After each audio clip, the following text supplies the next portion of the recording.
All right, I'm excited to finally share this. This is our first free plugin from our new brand, Woodstock Audio, and it's called Waveform Compressor. If you don't already know, Woodstock Audio is a brand new independent plugin brand that it's just me and one other developer that we're building these. We haven't partnered with a big company or anything like that. And the main ethos behind these plugins is basically designing tools that actually help you understand audio engineering better, but are also world-class Swiss Army knife tools in their own right. So we released our first paid plugin at the end of last year called Open Compressor, and this is our first free plugin. So let's start by just taking a listen.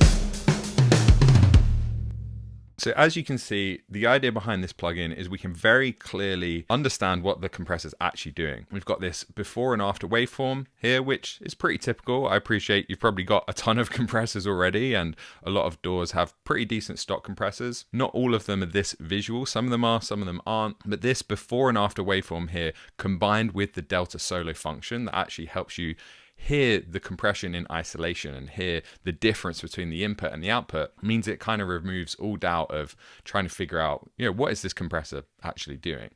Knowing how to carry on, and I'm struggling, 'cause the life I want could kill me faster.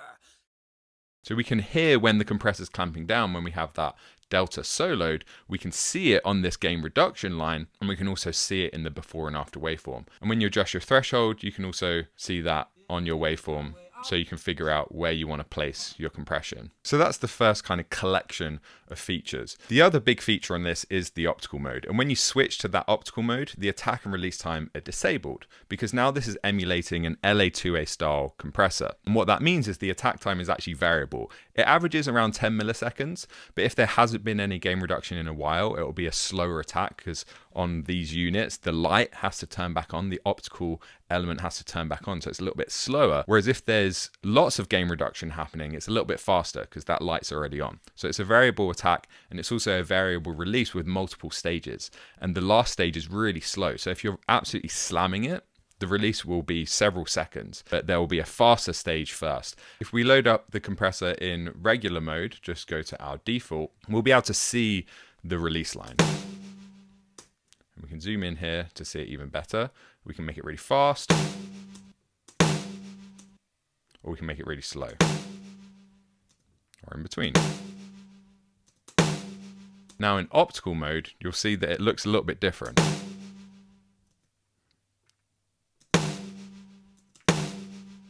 You can kind of see how it relaxes really quickly at first. So we get this fast initial stage, then there's this kind of medium stage, and then as we get to lower amounts of gain reduction, it really tapers off. And we could try and match that.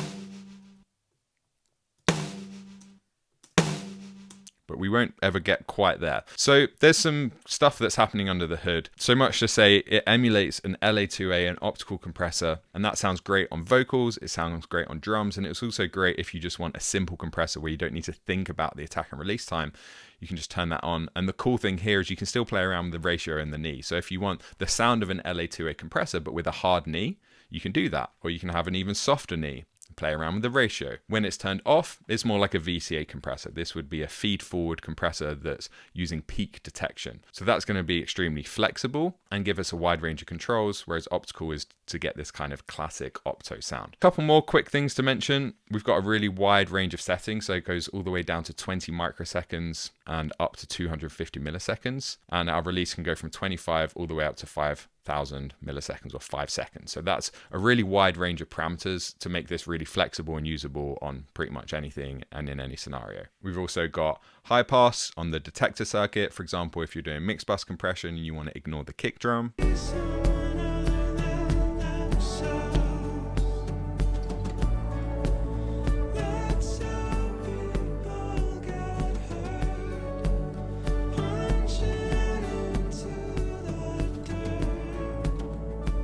We've got internal, external sidechain, additional settings on our waveform. We can show beats or bars, we can zoom in, we can zoom out, we can pause. Can resize down here. If you want to save the default size, you just save a new default in your DAW and then it will reopen in this window size. And then we've also got our preset browser, and it comes with a bunch of free presets emulating different analog compressors, different mix bus compressor styles, a couple of mastering presets and more. There's a couple of reasons why I wanted to make this free. Selfishly, I think it will help us get the brand out there, and the more people that use this, the better. It's going to be people using Woodstock audio plugins for the first time. But it's also part of my mission, at least, is to create a really nice, just decent, good suite of tools that you can use in any DAW that anyone can use. Stuff that could basically become your go-to or stock replacement plugins that are extremely simple and lightweight. And the CPU usage on this is really lightweight. You can use a ton of instances of this and it's not going to slow down your computer, and it's really low latency, so it's going to be great for recording. Then our paid plugins take it to a whole other level. So again, selfishly, my hope is that people use Waveform Compressor because it's free. And then because of that, they check out our paid plugins like Open Compressor. Open Compressor has got a lot more functionality. You can change the compressor modes, feedback, feed forward, RMS. It's got auto threshold, which allows you to set the gain reduction target that you want. So if you want to get, let's say 3 dB of gain reduction, you can set it at a quiet part. And then when you go to a loud part, it's going to apply the same amount of gain reduction. So you get this really nice consistent tone throughout. It also has auto release, clipping, limiting, odd and even saturation, downward expansion, upward compression, tone shaping, and then all of these visualizers down here, our compression, knee, EQ, harmonics. So you can see what the saturation is doing. Clipping also affects that. And then we've got our oscilloscope here as well. Plus a bunch of other stuff like oversampling. I won't get into all of it now. This video is about Waveform Compressor. So go and check that out. It's free. There's no license required, no activation, anything like that. You just go to the link in the description or go to woodstockaudio.com, enter your details, download the installer, run the installer, and that's it. You'll be up and running. It's available for Windows and Mac in VST, AU, and AAX. So basically any system or DAW, it's going to work. And again, it's 100% free. So please don't be a stranger. Comment below or reach out to us if you have any suggestions or just to share your thoughts. And I hope you find it helpful.